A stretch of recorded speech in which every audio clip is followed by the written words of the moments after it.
لله الكريم المنان على ما هدانا إلى الإسلام وأرشدنا للإيمان، وأنزل هذا القرآن بالبرهان وأرسل لنا أفضل الرسل بأفصح اللسان، فله الحمد والشكر على هذه النعم العظيمة والآلاء الجسيمة، والصلاة والسلام على خير خلق الله وخاتم رسل الله الذي قال ما اجتمع قوم في بيت من بيوت الله يتلون كتاب الله ويتدارسونه فيما بينهم إلا نزلت عليهم السكينة وغشيتهم الرحمة وحفتهم الملائكة وذكرهم الله في من عنده وعلى آله وصحبه ومن اهتدى بهديه. وبعد، فقد وقفنا في درس أمس عند قوله جل وعلا من سورة يونس: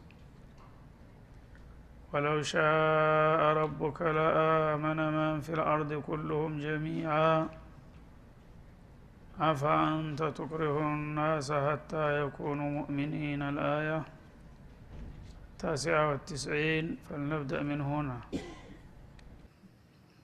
أعوذ بالله من الشيطان الرجيم.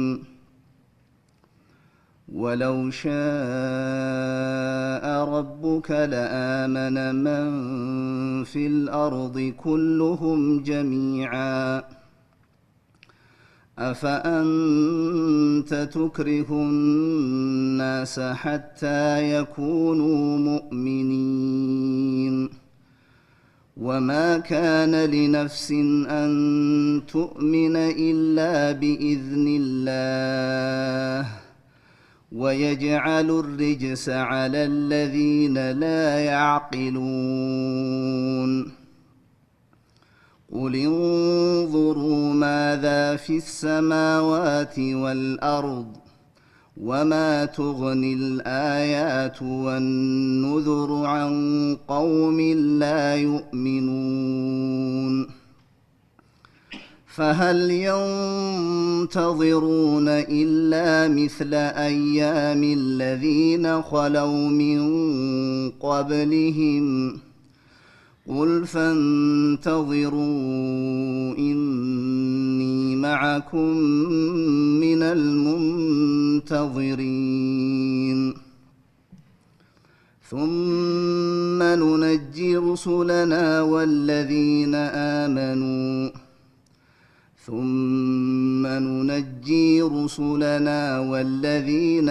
آمنوا كذلك حقا علينا ننجي المؤمنين. قل يا أيها الناس إن كنتم في شك من ديني فلا أعبد الذين تعبدون من دون الله ولكن أعبد الله الذي يتوفاكم وأمرت أن أكون من المؤمنين. وأن أقم وجهك للدين حنيفا ولا تكونن من المشركين. ولا تدع من دون الله ما لا ينفعك ولا يضرك، فإن فعلت فإنك إذا من الظالمين.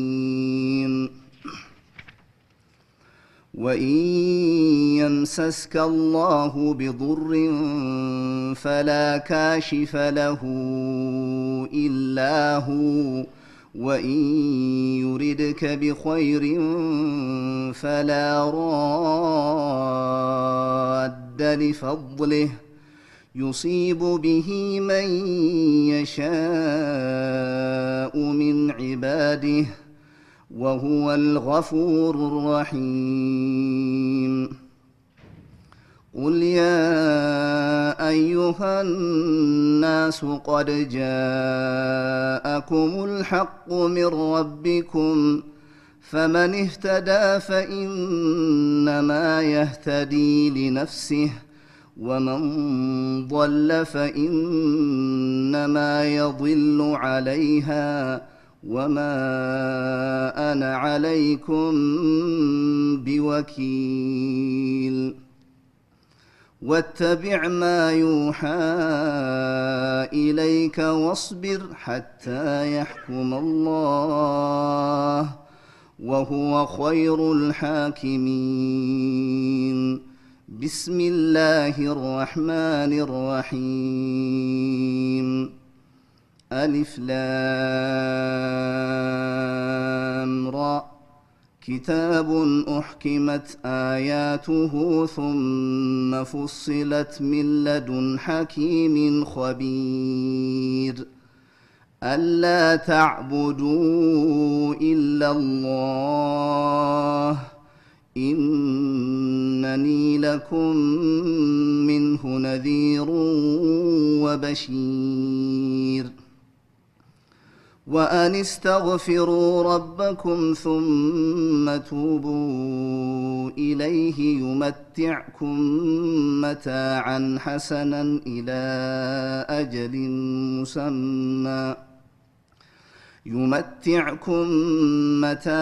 حسنا إلى أجل مسمى ويؤت كل ذي فضل فضله وإن تولوا فإني أخاف عليكم عذاب يوم كبير إلى الله مرجعكم وهو على كل شيء قدير ألا إنهم يثنون صدورهم ليستخفوا منه ألا حين يستغشون ثيابهم يعلم ما يسرون وما يعلنون إنه عليم بذات الصدور أعوذ بالله السميع العليم من الشيطان الرجيم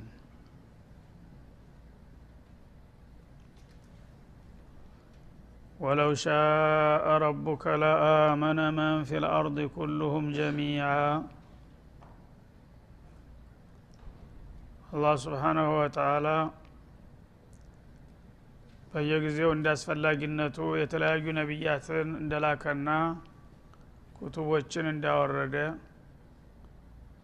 በዛም የተለያዩ ህዝቦችን ወደ ፍቃዱ እንደጠራና እንደጋበዛቸው መልእክቱን የተቀበሉትን መልካም እድል ተስፋ ቃል እንደገባላቸውና የካዱና ያስተባበሉትን ለቅጣትና ለጥፋት የተጋለጡ መሆናቸውን እንዲያስረዷቸው ነው ዋናው ዓላማና ተልእኮው ማለት ነው።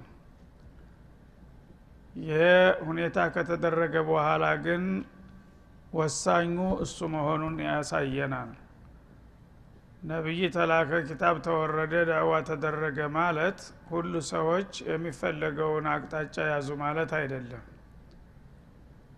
ከዛ በኋላ ሂዳያ አላህ የጻፈለት ያደለው ይቀበላል ማለት ነው። ካልሆነ ግን የሁሉ ሙከራ ያው በሙከራነት ይቀራል እንጂ ነብይ መጥቶ ዳዕዋ ስላደረገ ሁሉ ያን የሰማ ሰው ሁሉ ያምናል ማለት እንዳላደለ ተወቁት ይላል። ወለው ሻአ ረቡክ ያንተ ጌታ ቢሻ ኑሮ ቢፈልግ ኑሮ ኢማነ ኩል ነፍሲን ማለት ነው እያንዳንዷ ነፍስ ማመን አለባት የሚል ውሳኔ በጥቅሉ ቢያስቀምጥ ኑሮ ለአመነ መን ፊል አርዲ ኩልሁም ጀሚዓ በመሬት ላይ ያሉ ፍጥሮች በሙሉ ያምኑ ነበር። ምክንያቱም ከአላህ ፍቃድ በላይ ምንም ነገር የለምና እነላህ አላ ኩል ሸይን ቀዲር ነውና ሁን ታለው የሚያቅተው ነገር ስለሌለ ሁሉም ማመን አለባችሁ ብሎ ውሳኔውን ቢያሳልፍ ከዛ እንዲያፈንግጦ ሊያወጣና ሊያመልጥ የሚችል ማንም አልነበረም ማለት ነው። ግን አላህ ለህክመቲሂ ይሄንን ኢራዳ ያልሰጣቸው ሰዎች አሉ ማለት ነው። ዳዕዋው አጠቃላይ ነው፣ ሁሉም ሰው መጠራት አለበት። ጥሪውን መቀበልና አለመቀበል ግን በኢራዳ ይከፈላል ማለት ነው። አላህ የሻለት ይቀበላል፣ ያልሻለት አይቀበልም። ልክ እንደ ጥሪውን የሰማ ሁሉ መቀበል አለበት የሚል ውሳኔ ቢያሳርፍ ግን ሁሉም ማመን ግዴታው ነበረ ማለት ነው። ስለዚህ ላ ይስአሉ አማ ይፍአሉ ወሁም ይስአሉን እንደሚለው የቀደር ጉዳይ የአላህ ምስጢር ነው፣ ለምን አይባልም። እሱ የሁሉ ባለቤት እንደመሆኑ መሆን ያለበትን ያቃል። يخلق ما يشاء ويختار ما كان لهم الخيار እንዳለው የፈለገውን እንደሚፈጥር የፈለገውንም ይመርጣል ለመልካም እድል ማለት ነው። ለምን ገሌን ፈጠርክ ለምን ገሌን መረጥክ ተብዬ መጠየቅ የለብኝም በፍጡር ነው የሚለው አላህ። እኔ ግን እጠይቃቸዋለሁ፣ ሁሉንም የመጠየቅ ስልጣን አለኝ።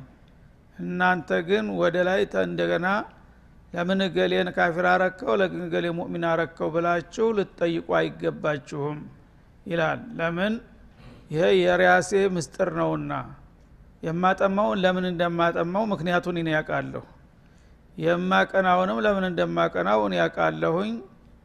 እዚህ ላይ ሁላችሁም በበኩላችሁ የሚፈልግባችሁ ለማድረግ ሞክሩ እንጂ በእኔ ስራ ጣልቃ ገብታችሁ ለምን እንዴት ማለት የለባችሁም።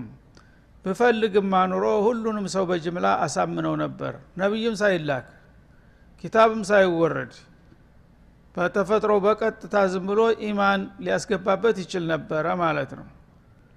በመላእክቶች ላይ እንዳደረገው መላእክታ ውስጥ አንድ ካፊር አታገኝም፣ አንድ ሙናፊቅ አታገኝም። እንግዲህ ከኛ በብዙ ጥፍ የሚበልጡ ህዝቦች ናቸው ሰባቱን ሰማያት ሁሉ የሞሉ። እነዛ ሁሉ አብራሮች ናቸው፣ አንድ ፋጅር የለም ማለት ነው። ለምን ኢማንን ስላሻላቸው ሂዳያን ሰጥቷቸዋል ማለት ነው። ሰዎችና ጅኖች ግን በሁለት ተከፍለዋል።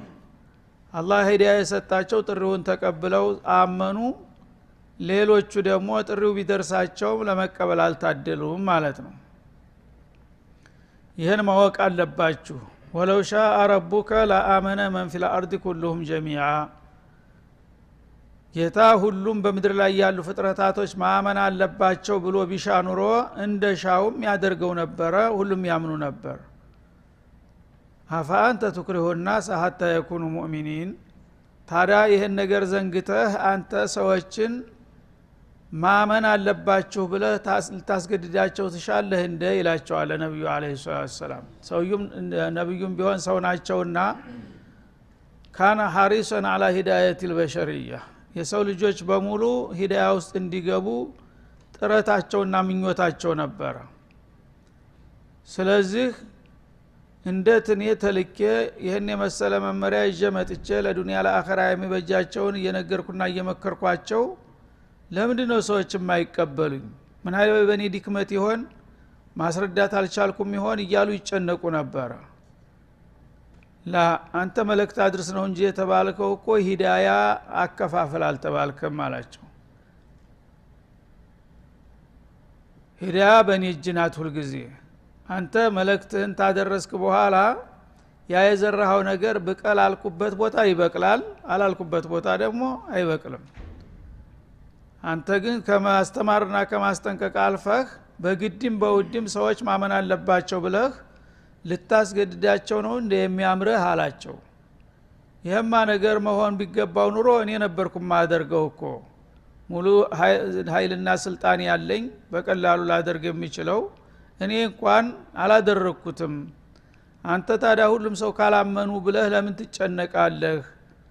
ሰዎችን በኃይል በጉልበት የማይፈልጉትን ነገር ልትጭንባቸውና እንዲቀበሉት ታደርጋቸው ትሻለህን አላቸው።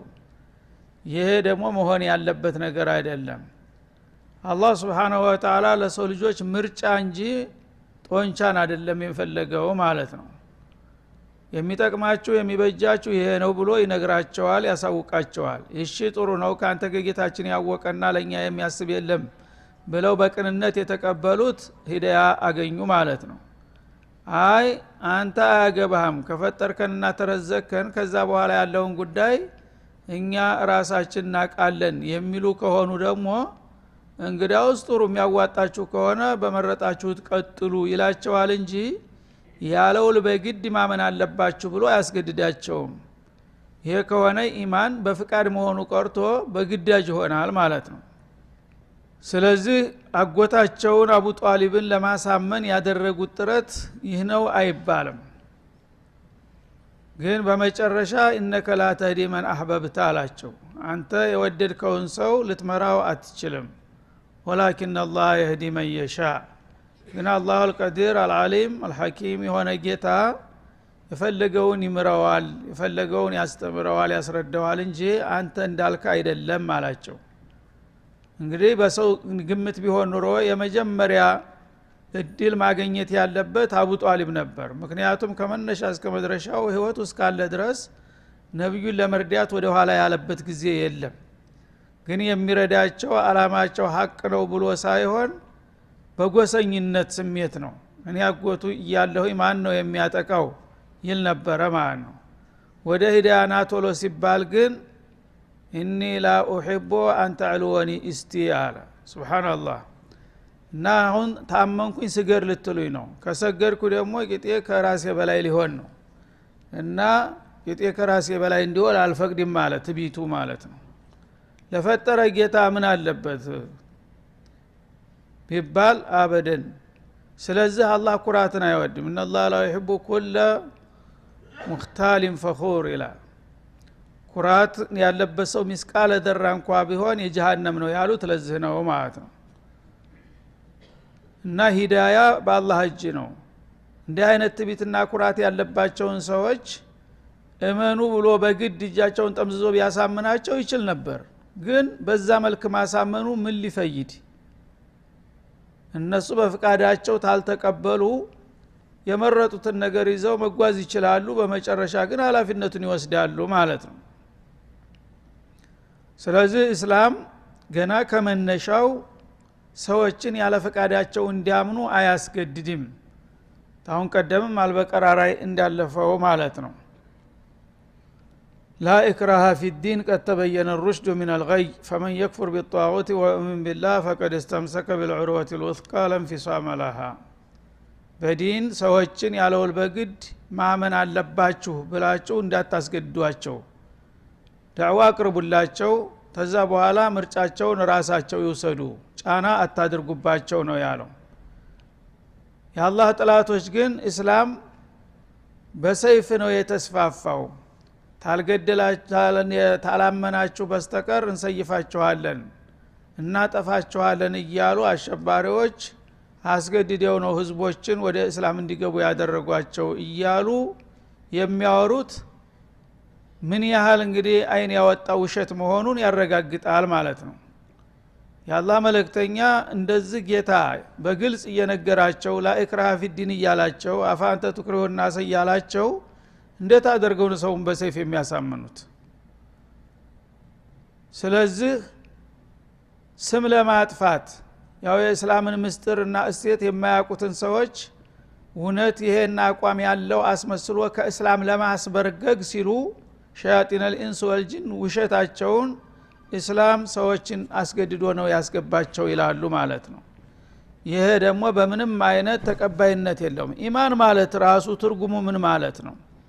ኢማን ማለት ተስዲቁል ጃዚም አተስዲቁል ጃዚም بوجود الله وربوبيته على خلقه وألوهيته بدون ضغط من أحد ማንም ሳያስገድደው በሙሉ ፍቃደኝነት በጌታው ምንነትና ማንነት መስማማት ማለት ነው ኢማን ማለት። ይሄ ሳይሆን ግን አንድ ሰው ታላመንክ በስተቀር እንዲህ አረጋለሁ ወይም ብታምን እንዲህ አረግልሃለሁ ብሎ በማግባባትም ሆነ በማስፈራራት የሚመጣ እምነት አይባልም ከቋንቋ አኳያ። ይሄ ጥቅም ለማግኘት ወይም ተጉዳት ለመዳን ነው ያመነው ማለት ነው። በፍቃደኝነት ያልተመሰረተ እምነት የሙናፊቆች እምነት ነው በምላስ ብቻ። ያን ደግሞ እስላም እምነት አይለውም፣ ተስዲቁል ጃዚም አይባልም ማለት ነው። ስለዚህ ያላወቁ ሰዎች ሙስሊምነን ተብየዎቹም ጭምር ይሄ እንደዝና ይመስላቸዋል። እስላም እኮ በጀግኖቹ ያው በነ ኻሊድ ሰዎችን አሽመድዶ ነው ያስገባቸው ብለው የሚናገሩ ሙስሊም ተብየዎች አሉ ማለት ነው። ሂዳያ አላህ ነው የሚሰጠው፣ ሰዎች ግን ጥሪ ማቅረብ ይችላሉ። ጥሪን ካቀረቡ በኋላ እንኳን ሌላው ሰው ቀርቶ ነብዩ እንኳን አለይሂ ሰላቱ ወሰላም ሰዎችን በጫና ማሳመን አልተፈቀደላቸውም አልቻሉምም አጎታቸውን ቢችሉ ኑሮ ያሳምኑት ነበር ማለት ነው ስለዚህ ሰውን አስገድዶ ማሳመን የለም በሙሉ ፍቃዱ ነው ማመን ያለበት ነው የሚለው አላህ Subhanahu Wa Ta'ala ይሄን ሲባል ግን እስላም ውስጥ የገቡ ሰዎች ደግሞ እንደፈለጉ እየወጡና ያፈነገጡ መሄድ ይፈቀድላቸዋል ማለት አይደለም አንዳንዶቹ ሲረደዱ ማን በደለ ዲነው ፈክቱሉህ የሚል في صحيح البخاري ሐዲስ አለ እስላምን ረግጦና ጥሎ የሚወጣን ሰው ዝም ብላችሁ አትልቀቁት እርምጃው ወሰዱበት የሚል መመሪያ አለ ያንን ደግሞ ያላወቁ لا إكراه في الدين ብሏልና ሲፈልግ እስላም ሲፈልግ ይካድ በሚል መልክ ደግሞ ሌላ ስተት የሚፈጽሙ አሉ ማለት ነው ግባ ብለህ አታስገድደው ፈልጎ አምኖበት ከገባ ይግባ ተገባ በኋላ ግን እወጣለሁ በመትል ጊዜ በነፃ አይወጣም ይሄ መታወቅ ያለበት ማለት ነው ለምን አላህ Subhanahu Wa Ta'ala እስላምን ብርሃን አድርጎ ነው አላሁ ወልዩ الذين آمنوا يخرجهم من الظلمات إلى النور والذين كفروا أولياؤهم الطاغوت يخرجونهم من النور إلى الظلمات إلى هالمان እና እስላም ብርሃን ነው ወደ ብርሃን ሰዎች እንዲመጡ ትጋብዛቸዋለህ ታስተባብራቸዋለህ አንፈልግም ብርሃን ጨለማ ይሻለናል ካሉ እዛው ይቅሩ የራሳቸው ጉዳይ ማለት ነው ወደ ብርሃኑ ከመጣ በኋላ በፍቃዱ ግን ብርሃንን አውቆ ጥቅሙን ተለማምዶ ታበቃ በኋላ እንደገና ወደ ጨለማ መለሳለህ የሚል ካለ ይሄ ችግር ያለበት ሰው ነው ማለት ነው መጀመሪያውንም እስላምን ከልቡ ሊቀበል ሳይሆን የመጣው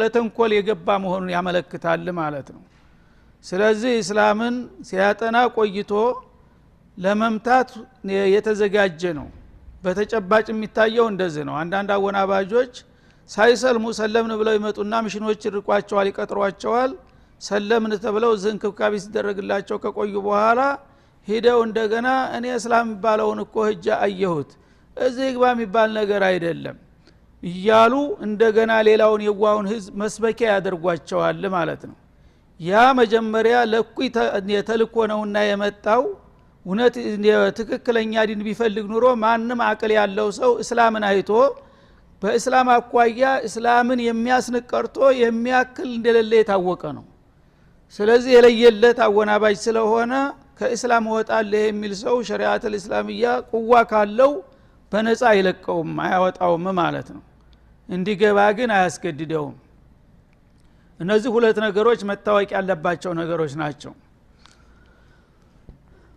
እና ወለው ሻ ረቡከ ለአመነ መን ፊል አርድ ኩሉሁም ጀሚዓ ጌታ ሰዎች ወደዱም ጠሉም ወደ እስላም ተጠቅለው መግባት አለባቸው ቢሉና ቢወስን ኑሮ ይሄንን የሱን ውሳኔ የሚቀለብስ ማንም የለም ያለው ይሆን ነበር ይላል ግን እንደዚህ ሊል አልፈለገም فمن شاء فليؤمن ومن شاء فليكفر ነው ያለው ምርጫውን አቀርብላችኋለሁ ብታምኑ ይጠቅማችኋል በየመከራችኋለሁ ተካዳችሁ ችግር ነው አስጠነቅቃችኋለሁ ከዛ በኋላ ግን መወሰን ያለባችሁ ራሳችሁ ናችሁ እንጂ እኔ በግድ ላሳምናችሁ አልፈልግም እያለ እንደገና ለፍጥሮች አስገድዳችሁ አስገቧቸው የሚልበት ምክንያት የለም ማለት ነው እዚህ ላይ የሚነሳው የጂሃድ ጉዳይ ይሆናል ታዲያ ሰዎችን አስገድዶ ማሳመን ከሌለ ሃይማኖታዊ ጦርነት ለምን አስፈለገ የሚል ሹብሃ ያመጡልሃል ማለት ነው ይሄም ለማምታታት ሲፈልጉ ነው ሃይማኖታዊ ጦርነት ማመንና አለማመን ጋራ ምንም ተዛምዶ የለውም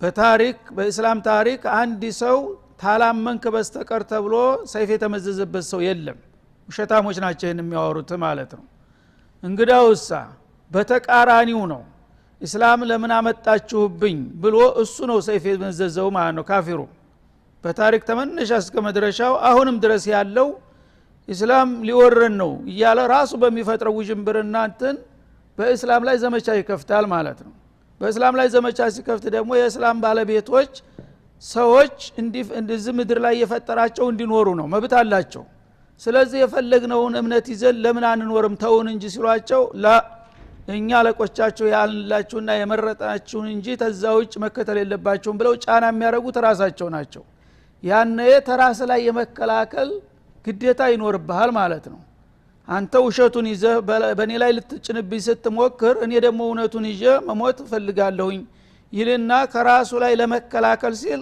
የፍልሚያ ውስጥ ይገባል ማለት ነው። በታሪክ ተደጋግሞ እስካሁን ድረስ የተረጋገጠው ይሄ ነው እንጂ እስላም የኔን እምነት ካልተቀበላችሁ አጠፋችኋለሁ ያለበት በምንም ነገር አይገኝም ማለት ነው። ይሄን ያሉ ካሉ ደግሞ ሙስሊም ነን ብለው ስተተኞች ናቸው። እስላም ግን ማንኛውም ሰው ዳዕዋ ይደረግለታል እንጂ ያለውል በግድመን ያለበት ምክንያት የለም። ሌሎቹ ግን እምነተ ቢሶች የተለያየ ጥቅማቸው ስለሚነካባቸው እስላም መጣብህ እያሉ ህዝብን እያስበረገጉ እሱኮ በግድ እየቀጸፈ ነው የሚያሳምንህ ይሉታል። የዋሁ ሰው እውነት መስሎት ከነሱ ጋር ያብራል የነሱን ስልጣን ለመደገፍ ማለት ነው። ይሄ ነው ያለው ሁኔታ እንጂ እስላምን ተቀበል ብሎ ማንም ዘመቻ የከፈተ የለም ነው።